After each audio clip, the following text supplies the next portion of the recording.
I suck at Jiu-Jitsu. How do I suck less at Jiu-Jitsu? I guess to suck less. Ladies and gentlemen, the diabolical leader of the Headlock Squad.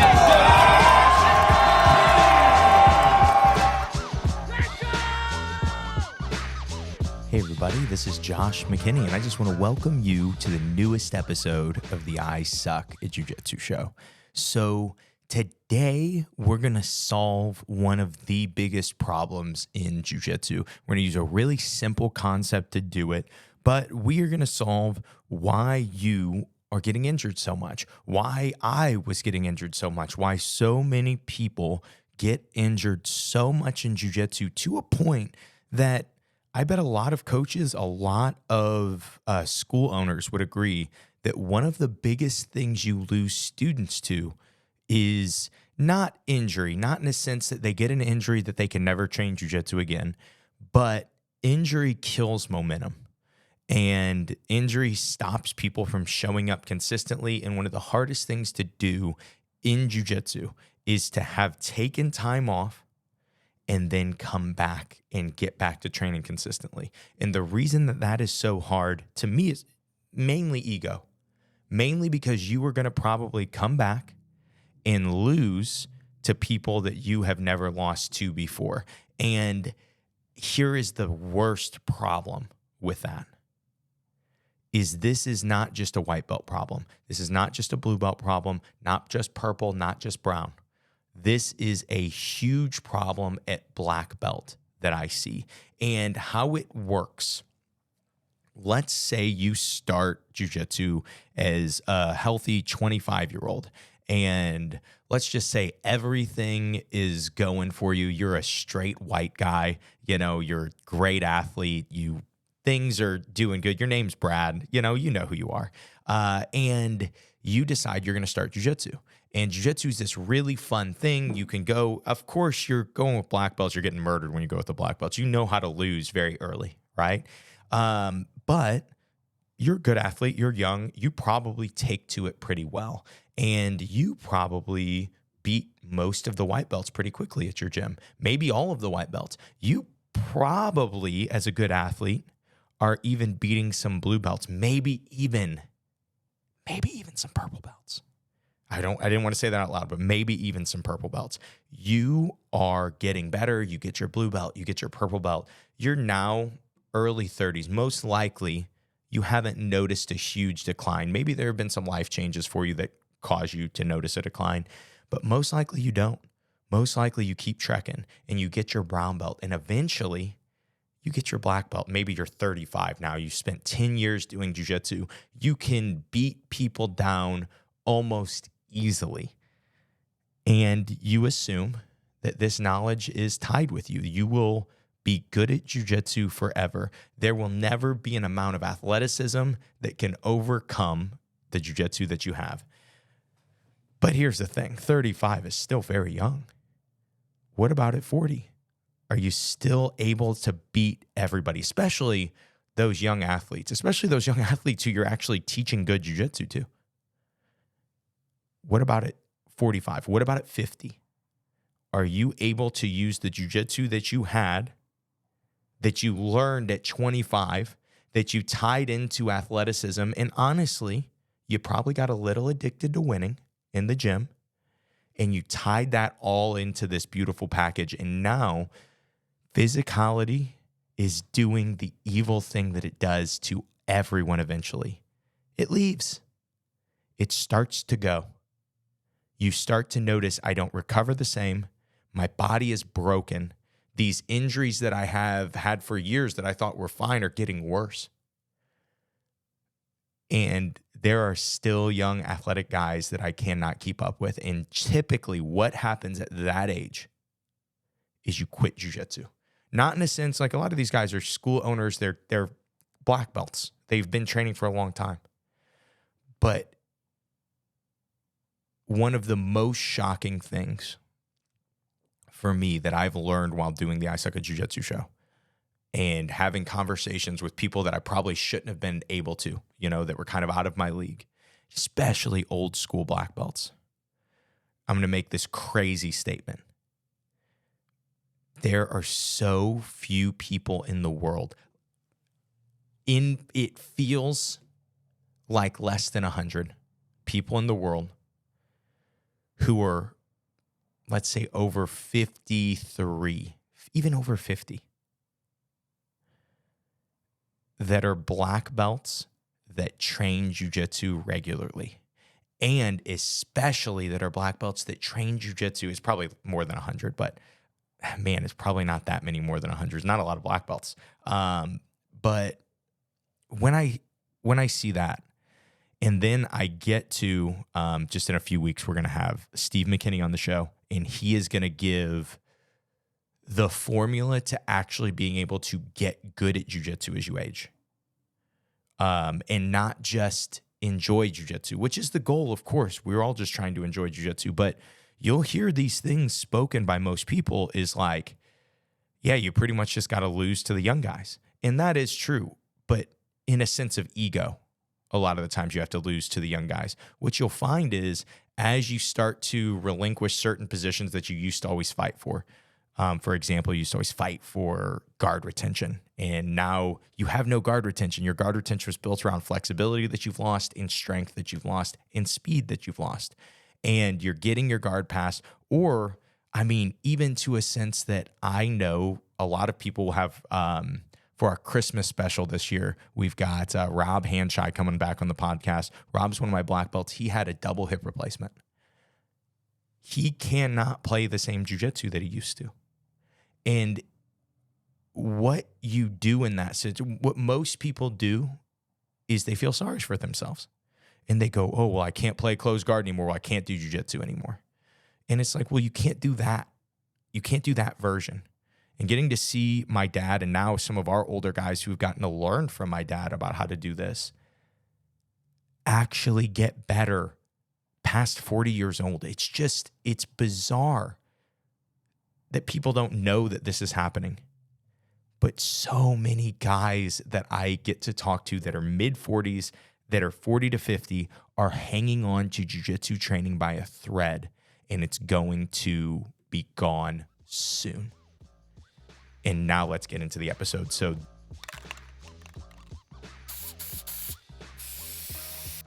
hey guys, Josh McKinney here. Just wanted to interrupt this episode really quick and ask you guys if you could do me a huge favor. So we have put out almost 300 episodes on the I Suck at Jiu-Jitsu show, almost 300 episodes dedicated to getting people better at jiu-jitsu and entertaining people with jiu-jitsu completely free. And in that time, the podcast has grown so much, but we are still a very small channel. And we would love if you guys could help us grow. One of the best ways you could do that is to give us a 5-star review, to give us a comment, to give us a subscribe. And we'd love if you gave any of those things. Let's get back to the episode.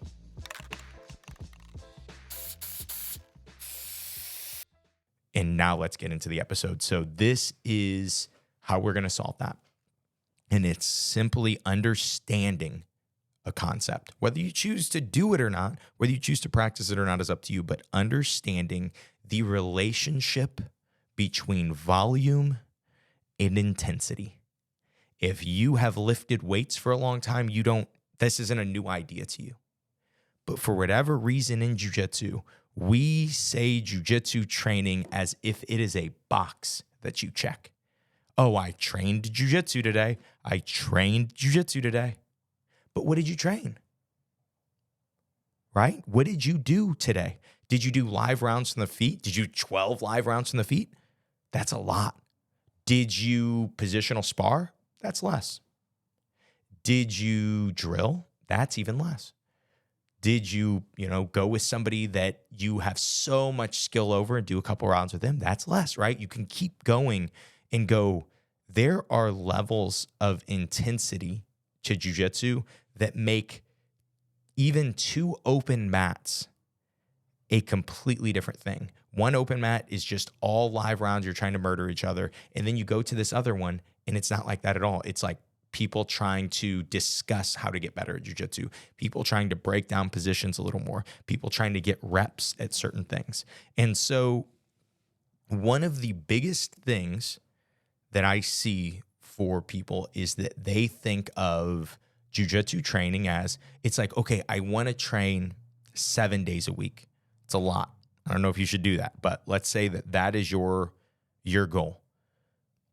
For most people, that is actually a possibility if you have the time to dedicate to it, as long as those 7 days a week are not really hard live rounds, really digging deep live rounds.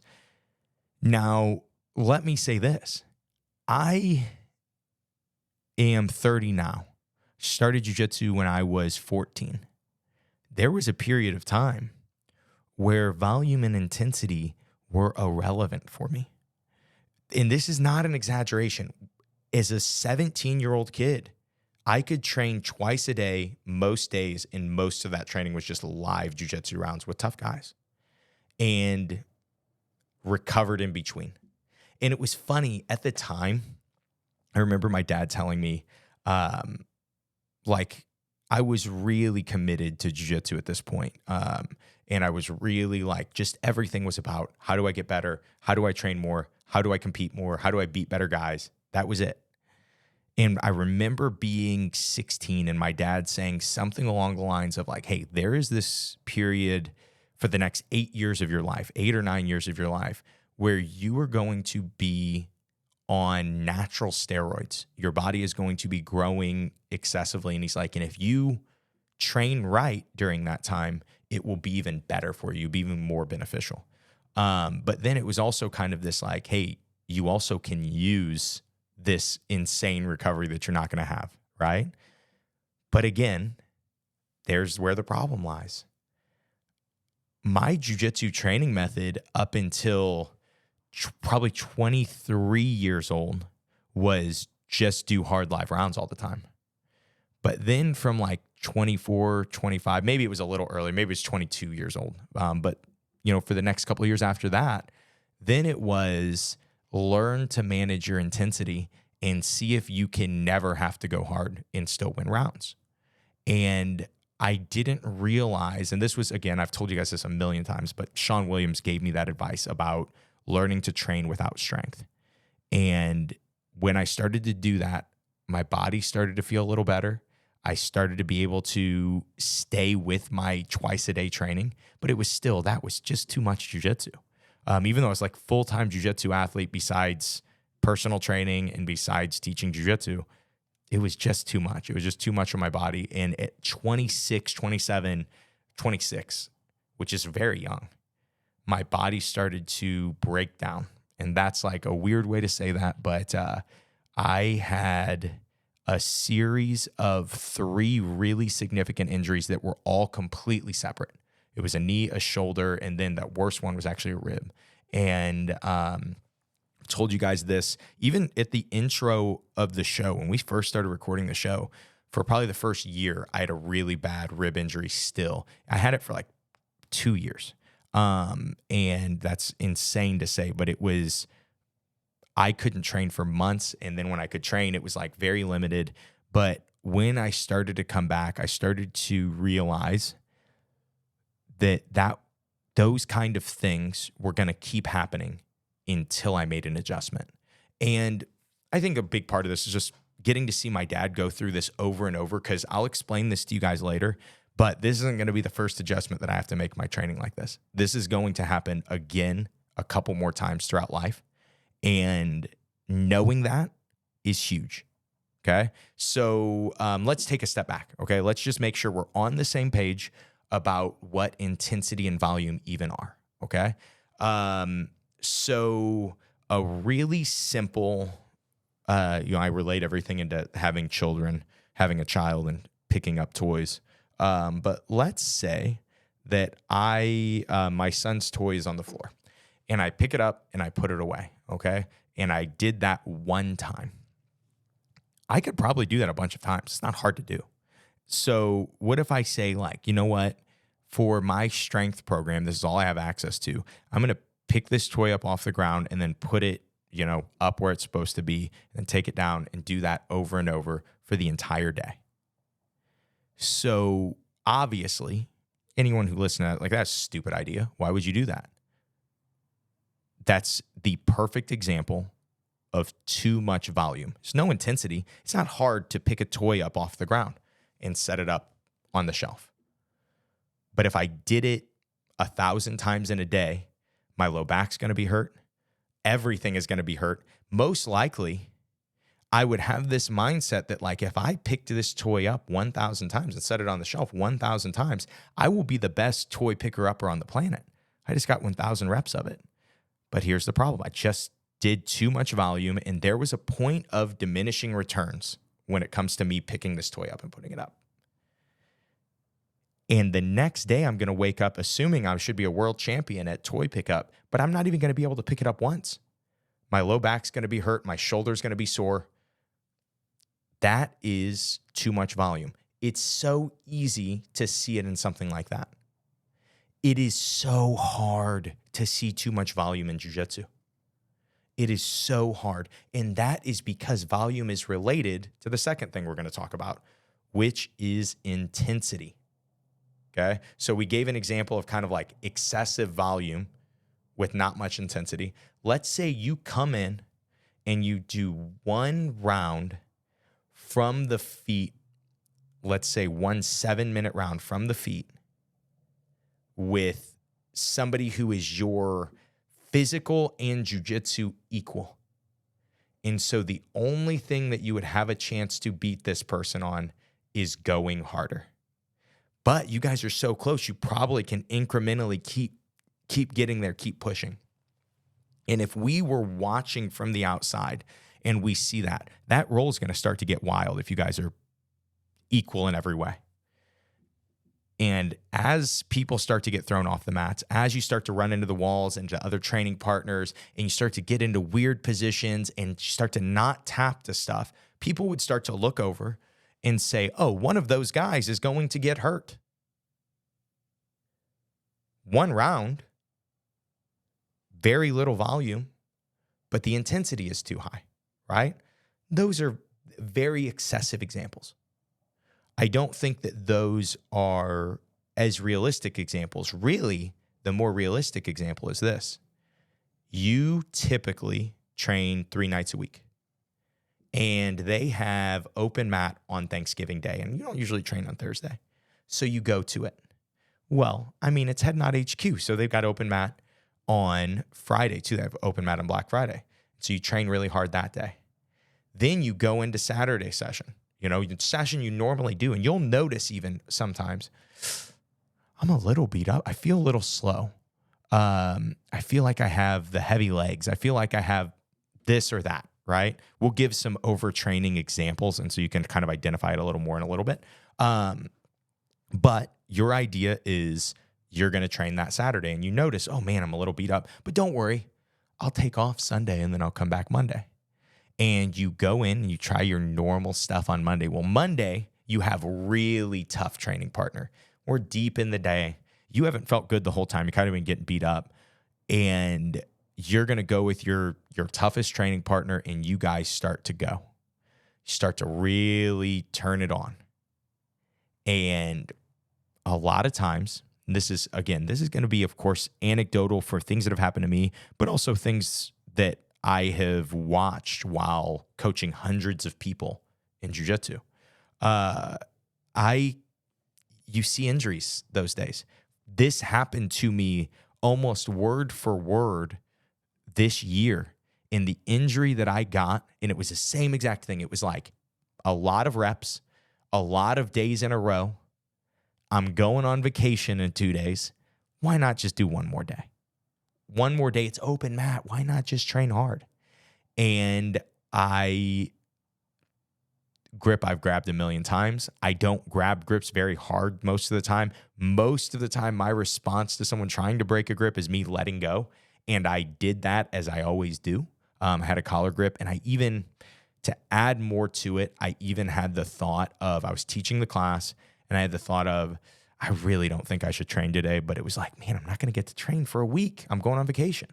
And so I trained. Littlest thing. Have the guy's lapel. He goes to break the grip. As I let go, my ring finger just stays in his gi for some reason. And it's just, the grip was a little different than it normally is, I guess. And my finger popped just sideways on me. And I was like, dang, that was totally my fault, you know? And I know that I'm getting to this, it's a weird way to look at it, but I'm getting to this point in jiu-jitsu that I cannot, I've done jiu-jitsu so long that I cannot ignore when I'm noticing that it was my own fault. I cannot hide it from myself and be like, oh, this guy was going hard or this or that.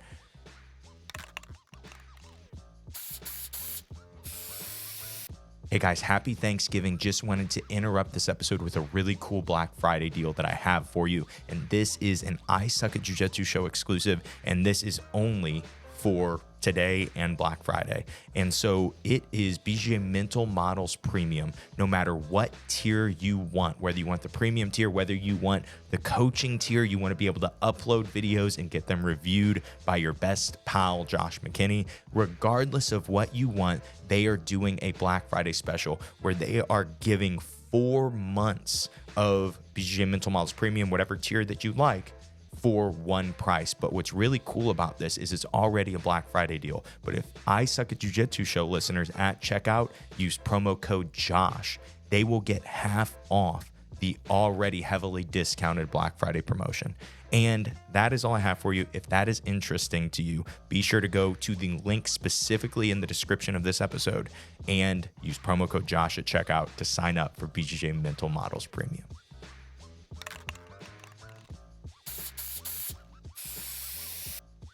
My rib injury I told you guys about, same exact thing. People from out of town, training the whole weekend.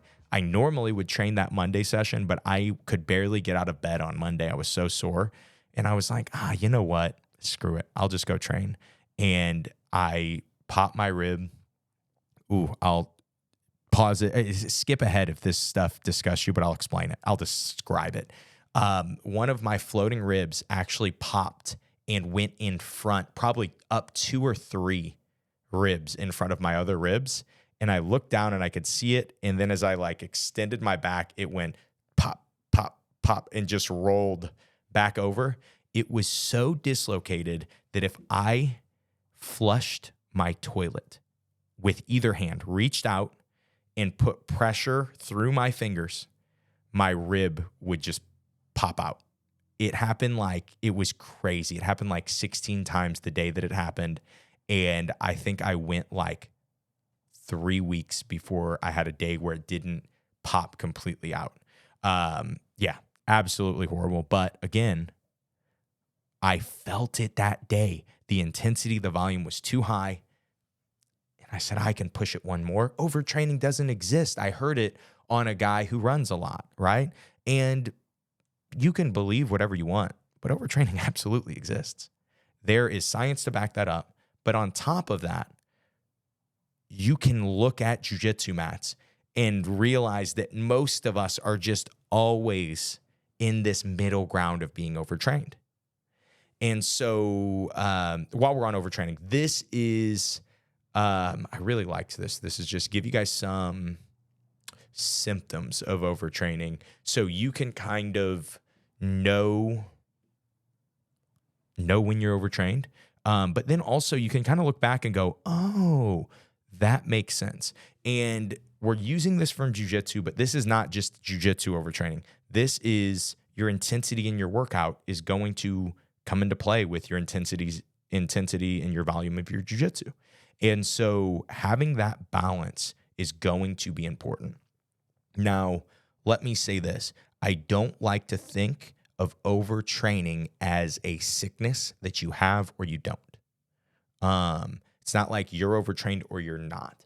It's better to think of it as a spectrum where overtraining is on one side and recovered 100% is the term that I always use is on the other, right? So you're either 0%, 100% overtrained, or you are 100% recovered, 0% overtrained. They go hand in hand that way. You cannot be 100% recovered, but still overtrained, if that makes sense. So here's some symptoms of overtraining. Unusual muscle soreness after a workout, which persists with continued training. So that's a really important word that they used, is unusual muscle soreness after a workout. If you train jiu-jitsu all the time, you know how you typically feel from jiu-jitsu. But there are days that you wake up and you're so beat up from training. And a lot of times, like later on that day, later on that week, you get sick and you go, oh, I was fighting something off, right?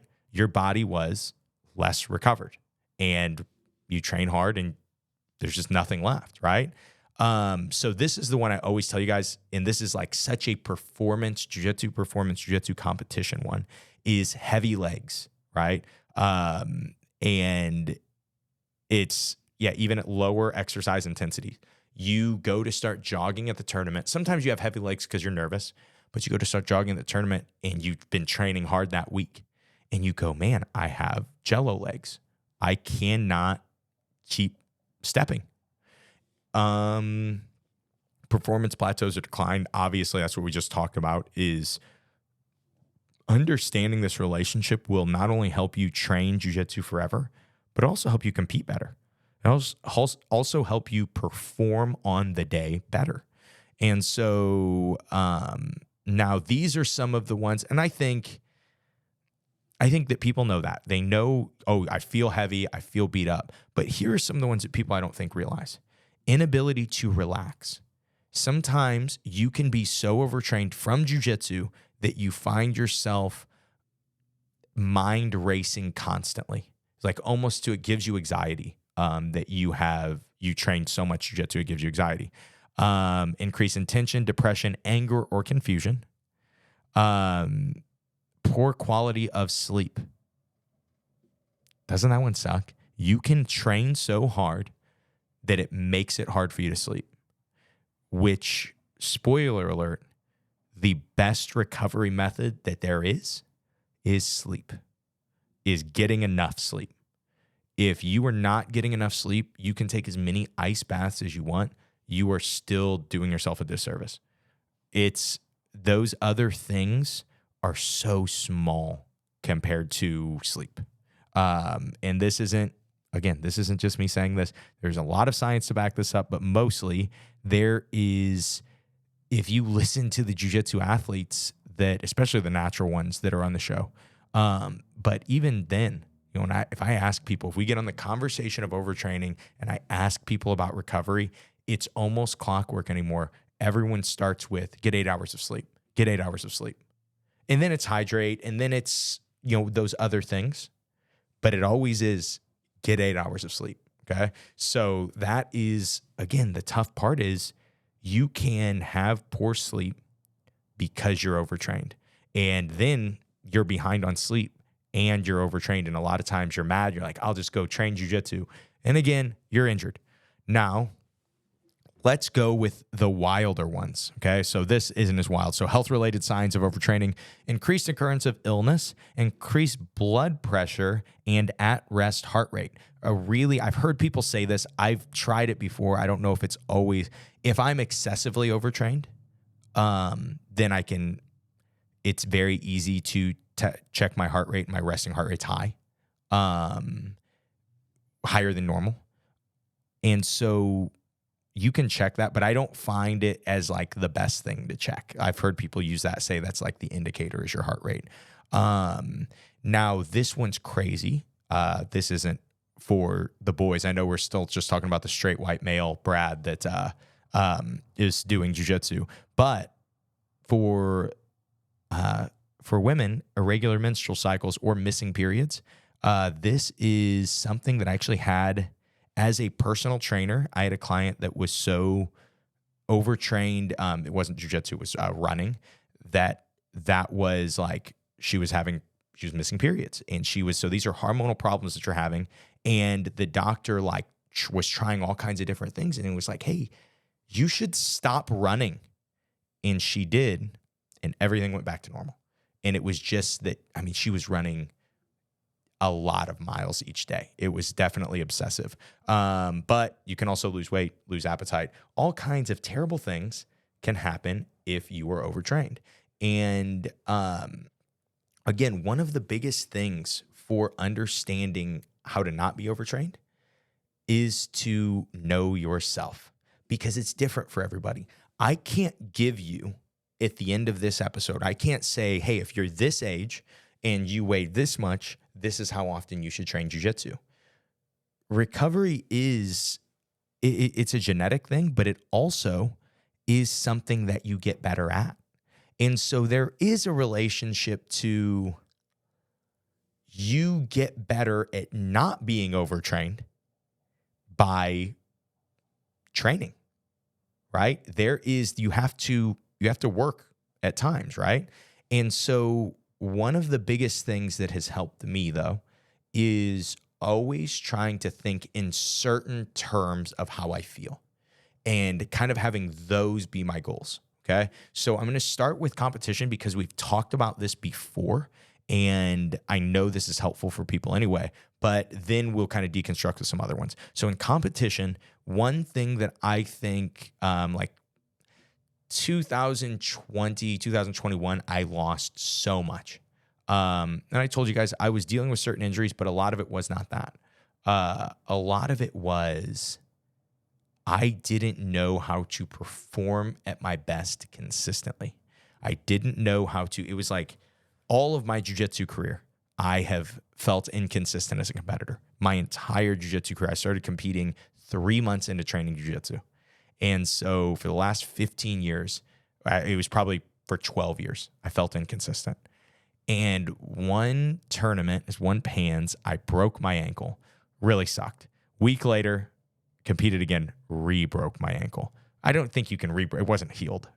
Kept breaking my ankle. I don't know. But I had a tournament 4 weeks later, and I decided I wasn't going to back out of the tournament. I'm like, shoot, I should have backed out of this match that I just re-broke my foot. But you know what? I'm just going to go do it.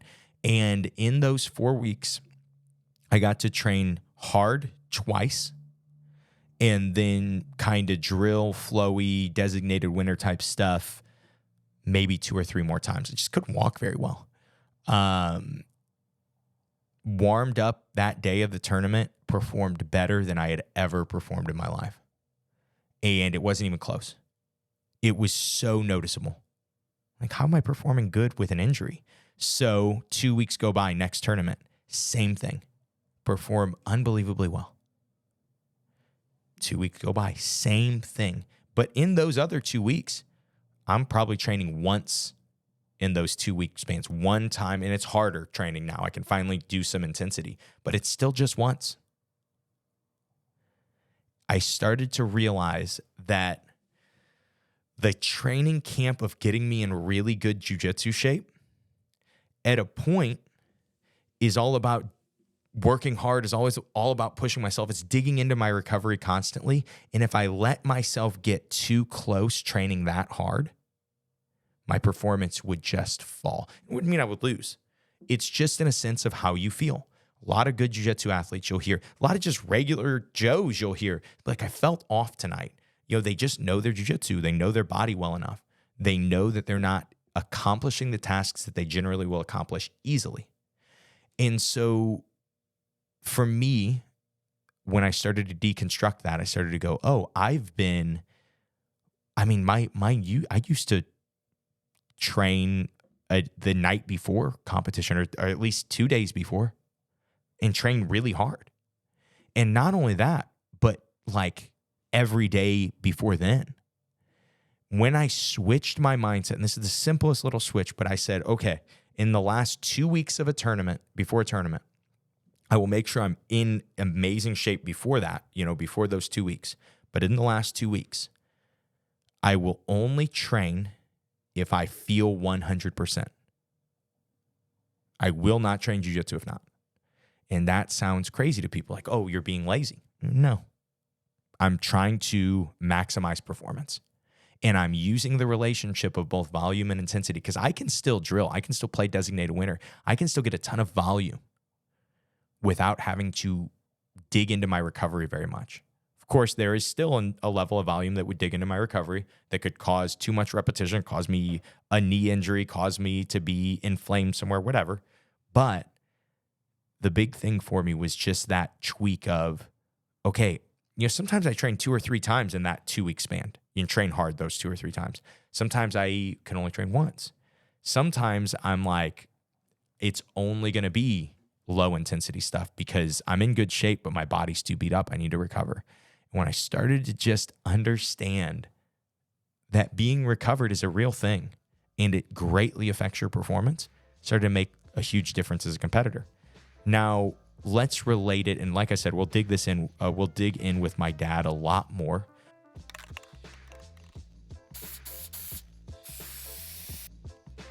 Hey guys, happy Thanksgiving. Just one more awesome Black Friday deal for you. What we just did was we just packaged every single piece of content that I have made and told you guys about on the I Suck at Jiu-Jitsu show. All of the instructionals, all of the podcast courses, all of the seminars that I've recorded and put up, all of them for one bundle, one price, only for Black Friday. And it's a little over 60% off as if you were to buy all of these products individually. So if you're just coming to the I Suck at Jiu-Jitsu show and you're going, man, there's all this content and it would cost an obnoxious amount of money to buy it all individually, well, we have a solution for you. You can go to simplifyingjujitsu.com and purchase the entire I Suck at Jiu-Jitsu show Pro bundle, all for one very low price. But what's also awesome about that is you get access to the seminars page, which has all the seminars that I've taught in recent memory. But on top of that, all of the seminars that I will teach, that I will be uploading simplifyingjujitsu.com, you will already have access through this one Black Friday purchase. There is no coupon code required. You can go to simplifyingjujitsu.com and make your big purchase, get all of that jiu-jitsu knowledge for a very low price. Let's get back to the episode.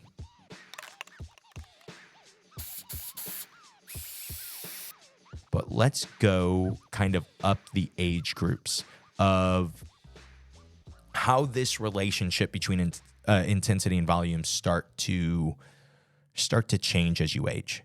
As I said, 20 and under, I swear to you, 25 and under, especially if you're in good shape. If you're not in good shape, then you should focus on getting in better shape. But once you're in good shape, it's crazy how much jiu-jitsu you can train, even totally natty, even small, training with big training partners. You can get used to training so much jiu-jitsu. As you start to get past 25, things change. 26, 27, even 30 for some people. And it's not, again, these are just general kind of rules of thumb. Things start to change, and it's usually not your intensity. It's usually not your athleticism. It's usually your recovery that changes, and it changes 2 ways. One, if you've trained jiu-jitsu for a long time, and especially if you've trained like a young jiu-jitsu guy for a long time, you will have injuries that get aggravated, that need to be rehabbed, that all kinds of things. And that's one way your recovery changes. The other way is you literally start to recover slower. There are other things, that happen to you at that age too that aren't always bad, but you do start to recover slower. You start to notice the training a little more. You start to notice more injuries from the training a little more. And most people will be like, well, I don't know what to do about that. Might as well just keep training hard. That is your first indicator to change the relationship with volume and intensity. To say, I need to either lower intensity or volume. And I tell you guys this all the time. I like to have your intensity designated to certain days even, right? I tell you guys to have a performance day if you're a competitor. Have one day for performance, and then all the other days can kind of be for volume and getting better, right? I go out on performance day, go really hard, try to play my half guard. It doesn't work. It's getting past the whole day. So I can spend the whole week now getting positional spars from half guard, asking questions from half guard, things that are lower intensity, but there's a lot of volume. Just get reps. Right? And then when I go into intensity day, where it's less about getting reps, maybe I'm doing 6 rounds, just about getting practice at full speed, getting practice with intensity, and having days that you do this so then you can control your intensity on other days. But when you start to do that, you'll start to go, oh man, like I am able to accomplish 3 days a week of pretty hard jiu-jitsu training, 1 day a week of really hard jiu-jitsu training, really high intensity. And then you go, this is what it'll be forever. I figured it out. And then one day, one new job, one new child, one life change, and it tweaks. And you need to change the relationship. Maybe one of those days, maybe it's something as simple as one of the days that you train, you turn it to a noon class instead of a night class so you can go to bed a little earlier. Maybe it's something that simple. But most of the time, it's going to be, and this is what people don't want to hear, is you keep those days, those 4 days a week that you train, but you got to lower intensity somewhere. Train with smaller people, train with less tough people. Just drill, do less, add more constraints to the rounds that you're doing. Positional spar. You will find that you can train hard doing positional spars from side control and you'll be gassed. But it doesn't seem to dig into your recovery the same as doing disconnected open guard positional spars, right? Because like in side control, neither of us have that access to our athleticism or the same access to our athleticism, but we can both be pretty athletic disconnected in guard. And so even the positions that you play have to do with the intensity. And again, you just try to do, this is one of those things that you have to learn by feel because it is for you. And you can write stuff down. You can take meticulous notes. You can say, I trained this hard on these days. And, look down the road a couple weeks later, I got injured. I've been training for a month this hard. Then I got an injury. You can kind of deconstruct that. But you will find that it is still going to be a relationship of how much jiu-jitsu you are doing and how hard you are doing that jiu-jitsu, how much volume and how much intensity. And so let's look at just a few more ages on the spectrum, okay? So from like 30, and again, this is anecdotal. This is just from me being in the jiu-jitsu space for a long time, knowing a lot of people. 30 to 40, some people fall off. Some people physically, they hit this decline, even at their early 30s, they start to hit a physical decline and they will start to, again, you start to lose rounds to people you didn't used to lose rounds to. And it's not as much jiu-jitsu technique as it is your ability to implement things. And it's very discouraging. I see it happen so often, but we'll get to the very end and we'll talk about how you still get good at jiu-jitsu. Actually, we won't talk about how you still get good at jiu-jitsu. If you're dealing with that, you'll just have to wait till Steve McKinney comes on and he'll tell you about how to still get good at jiu-jitsu through that. But in that, the next range though, 40 to 50, it's a nightmare. It's a graveyard, guys. If you are 40 to 50 years old and you're listening to this podcast and you're like, oh, well, I still train jiu-jitsu, count your lucky stars and start focusing on recovery. And also, if you are consistently training, you're finding this. You are finding that you can't go with certain people. They just take too much out of you and it hurts you in the long run. It makes you not be able to train as much jiu-jitsu.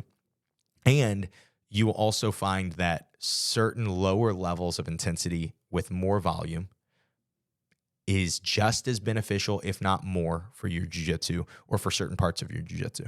And so now the 50 to 60 range, there aren't black belts doing jiu-jitsu 50 to 60, I swear to you guys, doing live rounds. It's just so small, that group of people. And the conversations that I have with almost all of them is like, yeah, I can't do jiu-jitsu anymore. I had a hip replacement, knee replacement, shoulder replacement. I can't do anything. I cannot do jiu-jitsu anymore. And so the more that you don't understand the relationship of volume and intensity young, and of course, there are other reasons that you get those surgeries. Sometimes people have a catastrophic thing happen, or sometimes people just are genetically predisposed to those things. But the more that you ignore that relationship young, the more you will pay for it when you're older. And no matter how much jiu-jitsu is based on competition for you right now, and you're like, I'll always compete at adult, I'll never do masters. I've heard so many people say that. Those guys all quit way before I started, even before black belt. Before we even got the chance to get to masters, they got to black belt adult and were like, yeah, I quit. But so many people have that mentality like when they're young. It's like, oh, well, I don't have to worry about that. But one thing for sure will happen to you as you age. Two things. One, you will lose physicality. It's just going to happen. And you can address it now or you can address it then. And it seems to me like most of the guys trying to address it then start to try to remove strength and intensity from their jiu-jitsu. And then they're losing even worse to white and blue belts at first. And it's too much for their ego and they quit. Or you learn to remove those physical attributes now. Learn to control your intensity now. Learn to not train too much now. And that gives you a chance that when you're 40, 50, and your physicality goes, the other thing I know that's going to be true is you're still going to want to train jiu-jitsu. Training jiu-jitsu is a practice. It's not you get your black belt and you're done. The benefits of training jiu-jitsu, they really only last if you keep doing it. You just see so many of these guys. I see so many of these coaches, and I feel so bad for them because they don't want it to be this way. They do not want to not be able to train jiu-jitsu, but they don't know of any other way. And the other way is this: learn to lower your intensity. I gave you guys a lot of examples of training methods and things like that. For me personally, most of my training method that I do is live rounds. But I control training partners, I control their skill and size, and I control my own intensity. Those things are how you can manage your own intensity and still just show up to class and train. But you still go volume and intensity. You cannot let it, and it's just so easy because the same ego that I'm telling you guys to ignore, I think for a lot of us is the same ego that makes us keep training jiu-jitsu. And so you don't want to completely ignore it. But let's go ahead and just finish with 3 random recovery hacks. Like I said, the biggest one is sleep. The other 2, and I just find that these are the things that I look more broadly. Not like I have one guy who really, really loves saunas. And so I'm like, oh yeah, saunas. It's like, oh, I have 20 guys that all seem to be recovering well, all seem to be doing well, and they all sleep. And they all prioritize sleep. The other thing to prioritize as a jiu-jitsu athlete is protein. I really think, whatever kind of diet you like, there's so many people that push different diets. I don't think that there is any one that is best for jiu-jitsu, but I do think if you prioritize protein, it is going to help you to recover. And then the other one is hydrate. And hydrate is not just drinking water. I've told you guys so many times how much I love these electrolyte drinks like Element, or Element's still my favorite. It's still the GOAT for me. The sodium loading of it is still the move for me. I don't know if it's like that for everybody, but again, hydration, prioritizing protein, prioritizing sleep, those 3 things seem to be the truest, most important recovery things. And then, of course, there's a million things after that. There are so many things people do for recovery after that. Different things people take, different things people do. But for me, everything I've told you guys has just been bro science. But my bro science thing is those 3 things seem to have so much to do with whether or not people are getting injured. And if you can master sleep, hydration, protein, and then you can start to really know yourself, know where you're landing on the spectrum of, am I overtrained or am I recovered? Can I train hard today? Or should I take the day completely off? Can I train hard today? Or should I just lower the intensity of my day? One of the easiest ways, I didn't say this is a simple hack, easiest way, especially if you're good at jiu-jitsu, to lower the intensity of your training is to only do bottom side bad positions. Side control, mount, back. And because like I said, those positions, people don't have as much access to athleticism. And so you can start to go, okay, well, I'm going to try to just put my hands where I normally do, but I'm not going to strain. I'm not going to use strength here. Oh, when he fights too hard, I'm going to bump him just a little. And now my elbow can get in and I can do the shrimp that we drill up and down the mats. Man, I don't know why I dog those so much. Hey, we're going to finish this episode. Big shout out to anybody from Gracie Baja who listens to the I Suck at Jiu-Jitsu show. You guys don't get a lot of love on the show. And I had a really cool, I won't say with who, but a really fun interaction with somebody that I've known for a while, but came and trains at Baja, shook my hand and said, hey, I like your podcast as much as somebody from Gracie Baja is allowed to like your podcast. And to me, that was a cool compliment because there are definitely opinions that I give that are wild, off the wall offensive, especially if you train jiu-jitsu in a certain way or on a certain team. And I try to not bash certain teams, but it be like that sometimes. But I've also, and I even told the guy, like, yeah, I've had some really cool interactions with higher level Gracie Baja guys that have shaken my hand and said, hey, I really do like your podcast. And obviously not every idea that I push on the podcast fits their system. And the fact that somebody would do that, would say they like the show even, especially, not just listen, but to say that they like the show, even though there are certain parts of the show that are not their thing. That to me deserves a shout out. So if you're GB and you listen to the show, when you guys shrimp up and down the mats tonight, just know I love you guys. If I was allowed to train at your gym, I would do it too. But I'm not. I've gotten kicked out of every affiliation. That's why we had to create Tag Team. But I'm just joking. But that's all I have for you guys today. I hope you guys enjoyed today's episode. I know I just gave you a lot of random ideas, but hopefully this can start to make sense for you. Just understanding that relationship of intensity and volume and how important it is. But that's all I have for you. Hope you enjoyed today's episode. And I hope that today's episode helps you guys suck just a little bit less at jiu-jitsu. But also, I hope that you guys have a very happy Thanksgiving. Have a great day, guys.